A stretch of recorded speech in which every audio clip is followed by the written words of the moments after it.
어제 동시에 청와대도 74년 만에 국민들의 품으로 개방이 됐습니다. 저희 채널A가 드론까지 띄워서 항공샷, 시원한 청와대의 전경도 어제 저희 돌직구쇼에서 공개를 했습니다. 어제 수많은 시민들이 청와대를 방문했습니다. 시민들의 모습 보시죠.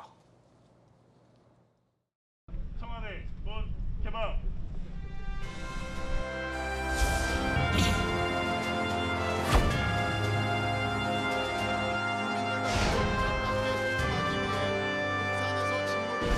우리 시민들 입장에서는 한없이 이렇게 기분이 좋죠. 예, 자연을 즐길 수 있는 공간이 넓어졌으니까 너무 상쾌하고 제가 버킷리스트 1번으로 청와대 방문을 희망했는데 1호가 해결됐습니다. 어제만 해도 대통령이 살았던 곳인데 오늘이 첫 개방이라서 기분이 좋았어요. 생각한 것보다 조금 컸어요. 훨씬 작을 줄 알았어요. The architecture of the buildings and the colors, they're very vibrant and very bright. It's very beautiful. It's very much different from the United States and our White House. 자, 지금 청와대에 저희가 띄웠던 드론인데, 자, 이렇게 많은 시민들이 와, 이 저 대통령 집무실에 있는 이 본관 아니겠습니까? 본관에도 자유롭게 드나들고 여기서 김영삼 전 대통령이 조깅을 했대, 뭐 이런 얘기 있었고 생각보다 굉장히 좋다, 뭐 이런 반응도 참 많았습니다. 그리고 날씨가 무엇보다 오늘도 상당히 좋은데 어제도 좋아서 어제 정말 수많은 시민들이 이렇게 개방된 청와대를 둘러보고 있습니다. 74년간 대한민국 권력의 정점, 그 정점에 있었던 상징이 바로 청와대 아니겠습니까? 청와대. 이승만 전 대통령이 이름을 직접 지었잖아요. 청와대. 푸른 기와 지붕이라는 건물. 이승만 전 대통령이 지은 게 아닌가요? 윤보선 대통령. 윤보선 전 대통령이 지었군요. 그렇군요. 이 청와대, 그게 지금 국민들의 품으로 돌아간 겁니다. 그 안에 건물까지 차제에는 다 들어가 보실 수 있게끔 정비를 한다라는 얘기도 있고, 전주혜 의원님, 정말 시민들이 좋아하시더라고요. 그러니까 어제 이제 취임식 도중에 청와대가 개방되는 것을 이제 저도 그 화면을 통해서 봤는데요. 그러니까 그 윤석열 이제 대통령이 당선 취임 일성으로 내세웠던 게 결국은 이제 그 청와대를 국민들에게 돌려드리겠다. 이제 저는 그 약속을 지켰다는 점에서는 굉장히 또 뿌듯하게 생각을 했습니다. 그리고 그 동안에 왜 용산으로 왜 옮기냐?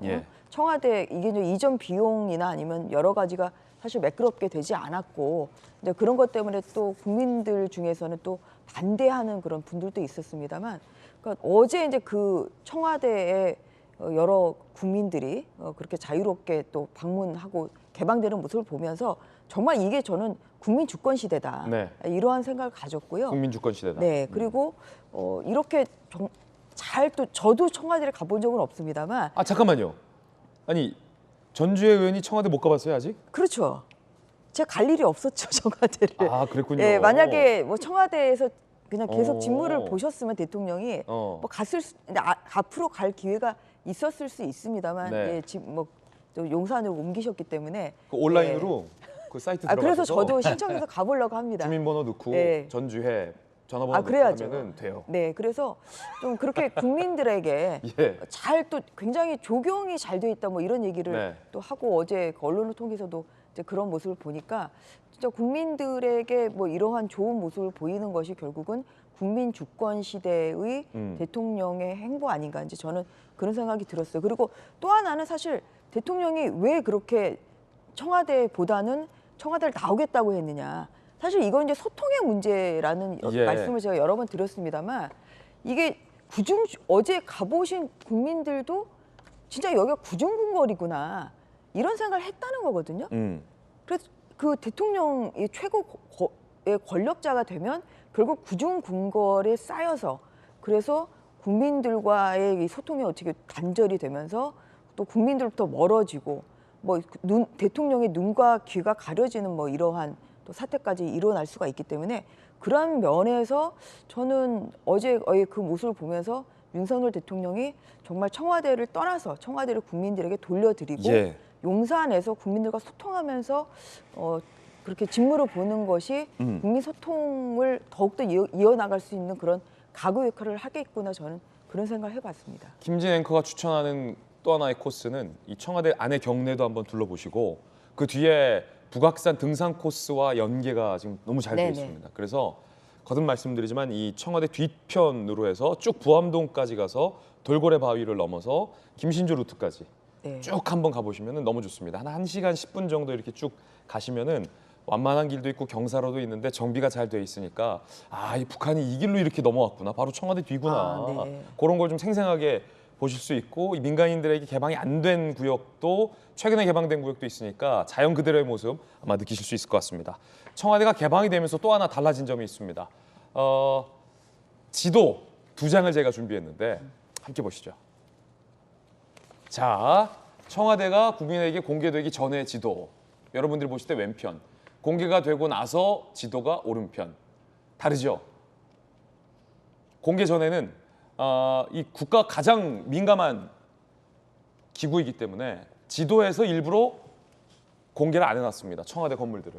그런데 이 청와대가 개방되면 민간에 개방이 됐으니까 청와대라고 해서 중간에 뭐 대정원, 상춘제, 녹지원, 소정원, 본관, 정문, 비서실, 춘추관 다 지금 공개가 됐어요. 정익진 변호사님, 네. 옛날에는 왜 저렇게 지도에서 가려놓은 거예요? 드론도 못 띄웠어요, 옛날에는? 그게 이제 비밀 시설이니까. 비밀 시설이니까. 대통령이 그 계신 곳이니까. 위성 지도도 이렇게. 그다음에 저는 뭐 이제 요즘 같은 세상에 저렇게까지 할 필요가 있는가 하는 생각을 개인적으로 하는데. 야, 근데 그간에는 저게 산이 있는 것처럼 다 가려놨네, 감쪽같이. 네네. 그다음에 요즘 이제 군사 시설 같은 것들도 예. 저렇게 되어 있기는 합니다. 법으로 저렇게 된 겁니까? 아마 그 군사 시설 보호법에 여기 이제 군사 기밀로 군사 시설로 그 되어 있는데 저는 어떤 생각하냐면요. 이게 청와대가 개방된 게 74년으로 볼 수도 있지만 저는 83년으로 봅니다. 예. 왜냐하면 이 청와대가 사실 옛날에 경복궁 때부터 있던 게 아니고 1939년에 조선 총독이 총독부 관저로 지은 거거든요. 그래서 39년 만에 이제 39년에 지어진 게 2022년이 됐으니까 83년 만에 그 국민들한테 돌아온 것으로 생각을 하고 그 다음에 이제 단순히 청와대가 반환 국민들한테 돌아온 걸 떠나가지고 경복궁이 완전체가 됐다라는 생각이 들어요. 아, 그렇군요. 왜냐하면 그 전에는 이 경복궁 뒤쪽으로 청와대가 있었기 때문에 국민들이 온전한 경복궁을 즐기지 못하고 그렇군요. 나아가 이제 김진 앵커 이야기한 것처럼 그 뒤에 북악산이 있지 않습니까? 그 북악산을 갖다 그 등산하면서 그 수도 서울의 한복판에 가장 중요한 그 두 분이 국민들에게 온전히 돌아왔다. 그렇기 때문에 그 부분이 굉장히 큰 의미가 있다라고 저는 생각합니다. 가시는 분들에게 제가 어제 붙잡고 인터뷰해 보니까 연기해서 가시더라고요.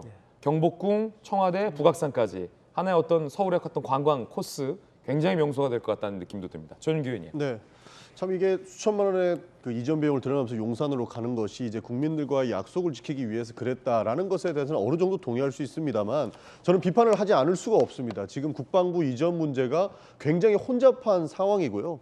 약속을 지킬 거면 청와대 공개 이런 내용보다는 즉시 집권 즉시 하겠다는 장병 200만 원 월급이나 지키고 1,000만 원의 소상공인 지원이나 좀 지켰으면 좋겠다는 말씀을 드리면서요. 한편으로는 참으로 그 문재인 정부에서 이미 공개해 놓은 것을 홍보하는 데 지나지 않았을까 하는 그런 비판 지점도 있습니다. 제가 어저께 청와대에 계셨던 분한테 전화를 해서 예. 원래 공개돼 있지 않았냐라는 질문을 했습니다. 그런데 청와대에는 이미 예약 시스템상 하루에 1,500명의 관광객이 드나들 수 있었고요. 1년이면 25만 명이 이미 청와대를 관광할 수 있었다는 겁니다. 그리고 관광 해설사만 5명이 상주를 했고 언제 쉬느냐 물어보니까 월요일 하루만 제외해놓고는 모든 관광객들이 청와대 경내를 관광할 수 있었다라는 답변을 받았었거든요. 예. 그러니까 이미 공개되어 있는 것을 본인이 용산으로 옮기기 위한 하나의 명분으로 쓰기는 것은 아니었는지 저는 그런 궁금증을 지울 수가 없습니다. 예, 네. 이제 아마 이 내부 건물까지 이제 문재인 정부 때는 공개를 안 했으니까 이제 그 내부 건물까지 차차 이제 다 공개가 될 것으로 보입니다.